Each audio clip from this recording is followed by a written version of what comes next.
You worked hard, you've landed a decent job in or around Toronto. You are making what feels like a good salary and you're ready to finally stop paying someone else's mortgage and build some equity of your own. But when you open up those real estate apps and start looking, does it feel like you're on a completely different planet? You see the headlines about market shifts, but the prices still seem astronomical. And you're not alone. It's a feeling thousands of people across the Greater Toronto area are having right now. A massive disconnect between what they earn and what it costs to own a piece of this city. The truth is, your salary is just one small part of a very complex equation. What a bank is willing to lend you and what you can actually afford month to month are two very different things. It's confusing, it's frustrating, and it leaves most people feeling priced out. But what if you had a clear, no-nonsense guide? What if we broke down the real numbers based on real salaries to show you the unvarnished truth about home ownership in the GTA today? Here is the shocking part. Even a six-figure salary, something that sounds like you've made it, might not get you what you think in the GTA. In this video, we are going to crunch the actual numbers. No perfect world theories here. We are using current interest rates, real tax figures, and the same stressful calculations the banks use to judge your finances. From entry-level salaries to high-income households, we will show you what your paycheck really buys in Toronto's insane real estate market. The results might surprise you, and they might even change your entire strategy for buying a home. So stick around because the numbers don't lie. Before we get into the salaries, you need to know the rules of the game. When you walk into a bank for a mortgage, they don't just look at your income. They put you through a financial stress test using two main formulas: the gross debt service GDS ratio and the total debt service TDS ratio. Simply put, your GDS ratio is how much of your pre-tax income is eaten up by housing cost, mortgage, property taxes, and heat. For a condo, they'll add 50% of the condo fee.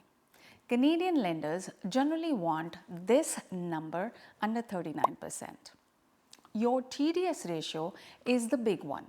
It takes all those housing costs and adds all your other debts on top: car payments, student loans, and credit card balances. That total can't be more than 44% of your gross income. But here is the real kicker: the mortgage stress test. You don't just qualify at the rate your lender offers. You have to prove you can afford your payments at a much higher rate. As of late 2025, you have to qualify at either your contract rate plus 2% or the benchmark rate of 5.25%, whichever is higher. With many 5-year fixed rates around 4.4% to 4.7%, you're actually being tested at a rate closer to 6.5% or more. The single rule significantly cuts down how much you can borrow. For our calculations, we'll use a 5-year fixed interest rate of 4.69% and a 25-year amortization. We'll factor in typical property taxes and condo fee and assume you have minimal other debt, which for many is a big assumption.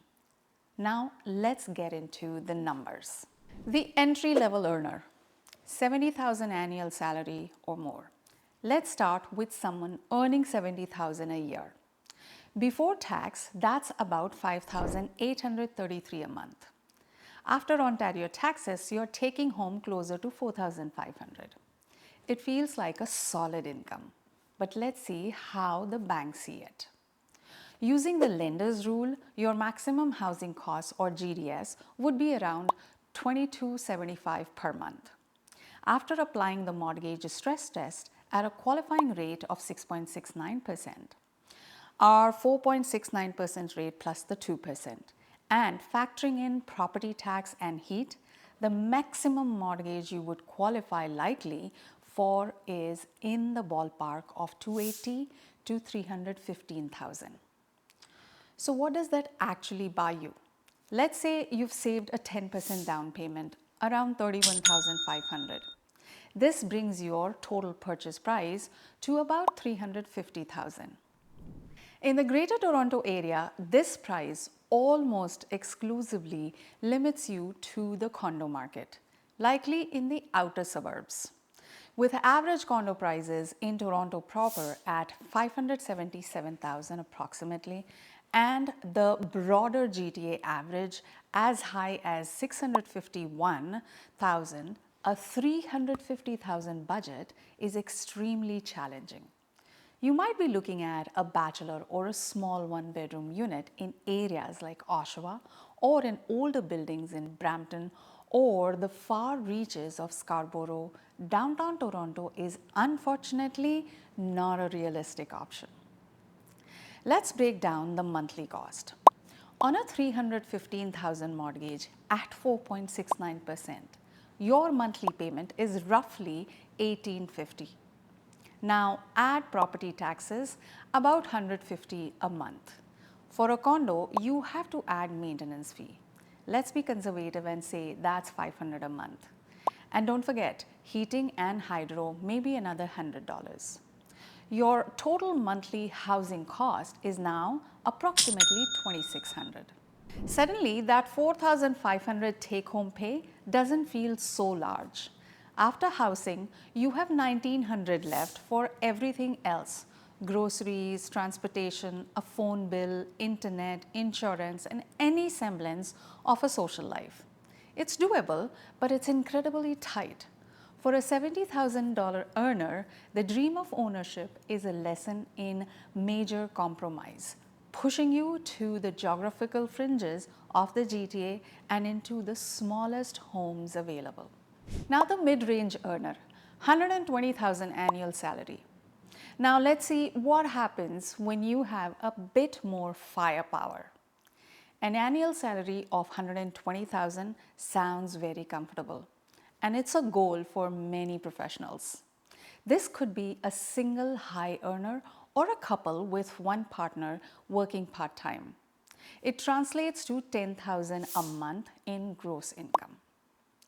Applying the same rules, the banks will cap your monthly housing cost, GDS, at $3,900. Running this income through the stress test at that same 6.69% qualifying rate, your borrowing power increases substantially. You're now looking at a maximum mortgage of roughly $560,000 to $590,000. Let's assume you've saved a solid down payment of $100,000. This means you can now shop for a home with a total purchase price of around $700,000. What does this get you in the GTA? The door opens a little wider. The average price for a townhouse in Toronto was recently around $722,100. While condo apartments averaged between $577,000 and $651,000 across the GTA. At $700K, you are a serious contender for a good-sized condo, maybe a two-bedroom unit, in desirable suburbs like Mississauga, Vaughan, or Markham. You might even find an older, smaller townhouse. However, with the average price of a detached home in the GTA sitting between 1.1 and 1.2 million, that dream remains firmly out of reach. Let's break down these monthly costs. At $600K mortgage at 4.69% works out to about $3,520 per month. If you bought a townhouse, your property tax will be higher, say $350 a month. You won't have condo fee, but you're on the hook for all maintenance. If you opted for a condo, property tax might be closer to $250, but you'll have a condo fee of say 700 for a larger unit. In either scenario, you're looking at around 4,000 to 4,200 in total monthly housing expenses. Your after-tax monthly income on 120,000 is roughly 7,100. After paying for your home, you have about 3,000 left for all other expenses. This is much more comfortable than the 70K earner, allowing for more savings and spending. But notice the reality check. A 120K salary barely gets you into the townhouse market in many parts of the GTA and won't get you a detached home. You're likely still looking at a condo if you want to be closer to the city core. The goalposts have moved. If you find this breakdown helpful and a little eye-opening, please do me a favor and hit the like button. It really helps the channel and lets me know you want more of this honest, no fluff financial content. Now let's see high income household, 200,000 plus annual salary. This is the tier many people aspire to. A household income of 200,000, whether from one high flyer or more commonly a dual income couple, this is serious money. It should unlock the classic dream of a family home with a backyard, right? Let's see. A 200,000 gross annual income is 16,667 per month. The 39% GDS rule means your maximum housing cost can be about 6,500 a month. After the mortgage stress test, you're now looking at maximum mortgage of around 950 to a million. This is also where the down payment becomes a huge factor. To buy a home over 1 million, you must have a down payment of at least 20%. Let's assume this household has saved diligently and has 250,000. This gives them a total purchase power of around 1.25 million. So what does 1.25 million buy in the GTA? You're finally in the detached home market. The average price for a detached home in the city of Toronto is about 1.2 million. And across the broader GTA, it's between 1.1 and 1.2 million.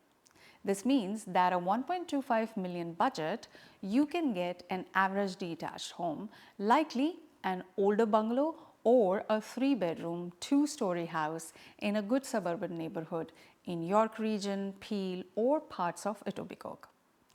It is not, however, going to get you a large modern home in a prime downtown adjacent neighborhood. For many, this is the most shocking realization. Even a top-tier income doesn't guarantee a dream home in the most coveted areas. You're buying a good, solid family home, but the luxury market remains another world away. Let's look at the monthly burden. A 1 million mortgage at 4.69% interest is a jaw-dropping $5,860 per month. Property taxes on a home of this value could easily be $600 a month. Add another $300 for heating and utilities. Your total monthly housing cost is now around $6,760. On a 200,000 salary, your monthly take-home pay is approximately $11,000. After housing, that leaves you with about $4,240. While that's a lot of money, remember, this is often for a family of 3, 4, or more. It has to cover multiple cars, childcare, education savings, and retirement. It's a comfortable life, absolutely, but it's not without significant financial pressure. A $1 million mortgage illustrates the incredible mountain you have to climb to achieve the traditional Canadian dream in the GTA. So what does this all mean? The numbers paint a clear, somewhat stark picture. For a single person on an entry-level salary, ownership is a tight squeeze into the smallest condos in the furthest suburbs. For a household with a 6-figure income, options expand to larger condos and townhouses. But the detached home is still just a dream. And for a high-income family, while a detached home is attainable, it comes with a massive mortgage that still requires careful budgeting. The data shows a consistent theme. Your salary alone isn't enough. To succeed here, you need a strategy. First, don't underestimate the power of a dual income household. Combining the two modest salaries is often far more powerful than one large one when passing the stress test. Second, the down payment is king. Saving aggressively for a larger down payment not only reduces your mortgage but can also help you avoid CMHC insurance, lowering your costs further. Every extra $1,000 you put towards the down payment makes a real difference. Finally, the old real estate mantra of drive until you qualify is more relevant than ever. Being flexible on location can open up new possibilities. A 30-minute longer commute could be the difference between a condo and a townhouse or a townhouse and a semi-detached home. This market isn't for the faint of heart. It demands realism, careful planning, and adapting your expectations. The goal isn't just to get a mortgage. It's to get a mortgage you can live with comfortably without being completely house poor. Trying to buy a home in the GTA can feel like playing a game you can't win. The numbers are big, the rules are complex, and the stakes couldn't be higher. But being armed with the right information is the first and most critical step. Understanding what your salary actually affords you based on the real calculations lenders use moves you from a place of frustration to a position of power. It helps you set realistic goals, build a viable strategy, and approach the market with confidence. The journey to homeownership here is a marathon, not a sprint. It takes patience, discipline, and expert guidance. If you're feeling overwhelmed and want to create a personalized plan for your specific financial situation, let's talk. Click the link in the description below to book a free, no obligation consultation call with me. We can go over your numbers, explore your options, and build a realistic roadmap to get you into a home you can not only afford but truly enjoy. Thank you for watching. Don't forget to like, subscribe, and hit that notification bell so you don't miss our next video, where we will dive into the hidden cost of closing on a home that no one ever talks about. See you in the next one.